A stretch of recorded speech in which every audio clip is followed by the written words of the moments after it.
हर हर महादेव शंभु। हर हर महादेव जय माता दी।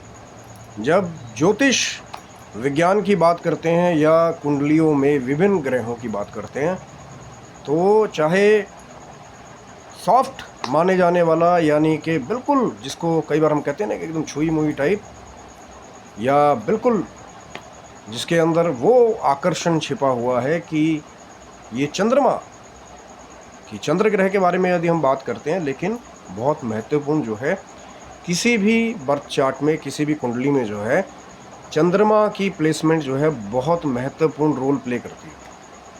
कई बार तो ऐसा भी एक्सपीरियंस निकल के आता है कि कुंडली में बहुत सारे अच्छे योग थे, लेकिन चंद्रमा की प्लेसमेंट जो है वो गलत जगह जा कर के हो गई, तो फिर कई बार वो पूरे ही चार्ट को अफेक्ट कर देती है।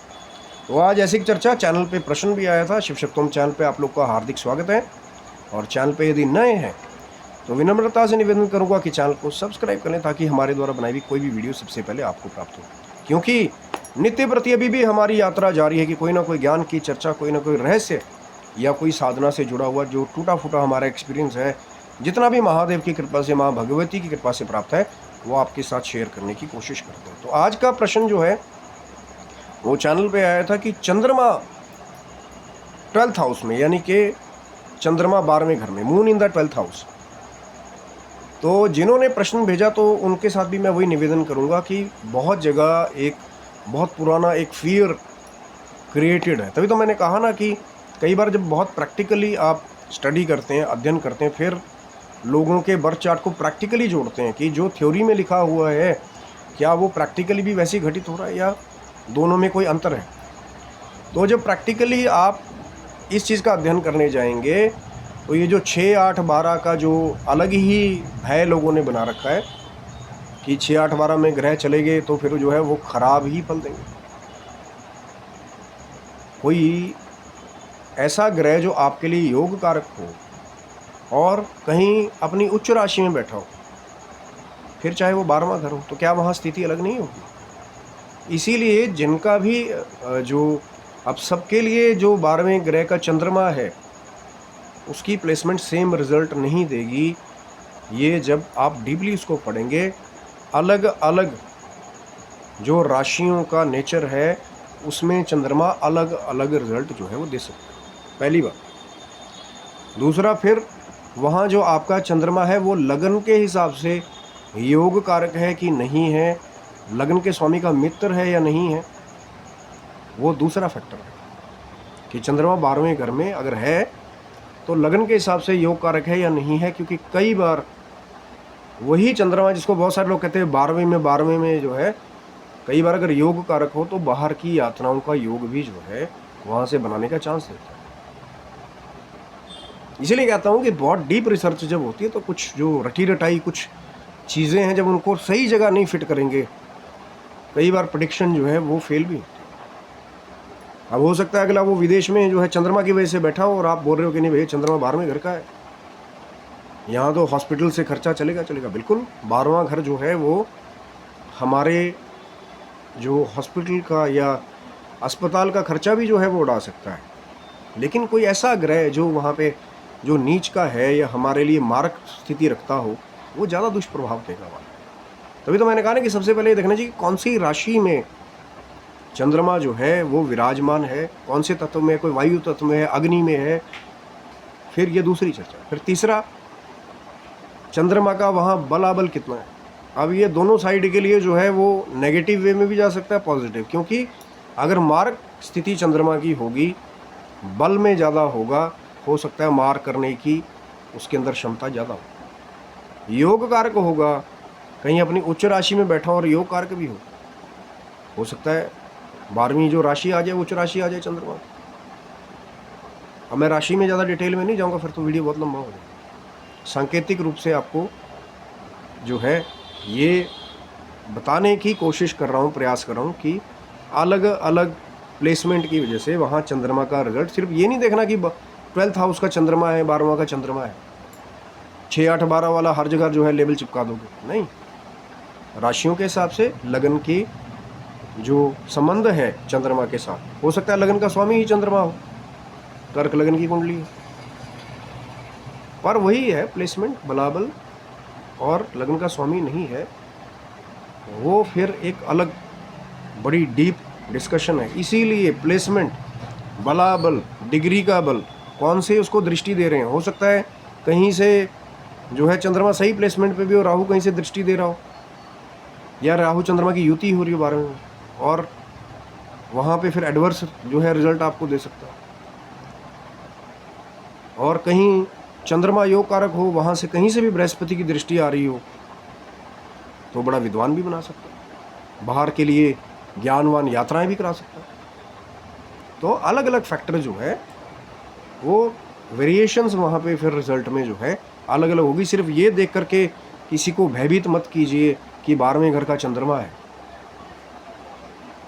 तभी तो मैंने कहा ना कि एक बहुत पुराना एक रटा रटाया भ्रम जो है 6-8-12 6-8-12 6-8-12, ठीक है, वहाँ योग कारक ग्रह जब चले जाते हैं, उनकी जो देने की एक क्षमता थी उस पर एक तरह से आधी रोक लगी कि जितना वो अपनी उच्च राशियों में या केंद्र में त्रिकोण में बैठ करके दे सकते थे, वो दूसरे स्थान में आ गए, तो हो सकता है उनका वो जो देने का एक मार्ग था, हो सकता है इतना खोल के उन्होंने हाथों से देना था, अब वो प्रयासरत हो गए वहाँ पे या संघर्षकृत हो गए। लेकिन उसका मतलब ये नहीं है कि योग कारक ग्रह है वो आपको उल्टे रिजल्ट ही देगा, वहाँ पे फलों में कमी होगी। और फिर उसके बाद भी फिर दृष्टियाँ बहुत बड़ा मेन रोल प्ले करती हैं। हो सकता है कोई ग्रह उच्च का हो, योग कारक हो, वो दृष्टि दे रहा हो उस घर को, तो वो बचाने का प्रयास करेगा कि वो उसको बिगाड़ने का प्रयास करेगा। इसीलिए तो मैंने कहा ना कि बहुत डीप है। और हरि अनंत हरि कथा अनंता, अलग अलग लोगों का अलग अलग मत इसलिए होता है कि मैं हर बार कहता हूँ कि जो श्री कृष्ण जी के समय से पराशर जी का जो होरा शास्त्र है सबसे, क्योंकि ये मेरा मानना है, कोई दूसरे ग्रंथ का अध्ययन कर रहा हो, किसी और महर्षि का अध्ययन कर रहा हो, वो मैं किसी को गलत नहीं कह रहा हूँ, लेकिन एक ग्रंथ वो है जो श्री कृष्ण जी के समय से जो पराशर जी थे, उन्होंने बड़े की फैक्टर्स में जो है उस नॉलेज को दिया। और क्यों अलग अलग इन्फॉर्मेशन होती है, उसमें डिस्क्रिपेंसी क्यों है कई जगह, कि कोई है वो बिल्कुल पुराना ऑथेंटिक पराशर जी का होरा शास्त्र पढ़ रहा है, जिसमें ऑथेंटिक एस्ट्रोलॉजिकल जो है उसमें भी इंफॉर्मेशन नॉलेज जो है मिलती है। कुछ जो है वो जेमिनी को स्टडी कर रहे हैं, कुछ जो है वो फिर अलग भृगु नंदी नाड़ी की तरफ चले जा रहे हैं, जिसके बारे में बहुत हाइप जो है आजकल एस्ट्रोलॉजर्स में अलग अलग लोग उस पर वीडियोज़ बना रहे हैं। पर हर एक चीज़ का एक कॉम्बिनेशन है, सिर्फ एक तरफ से नहीं।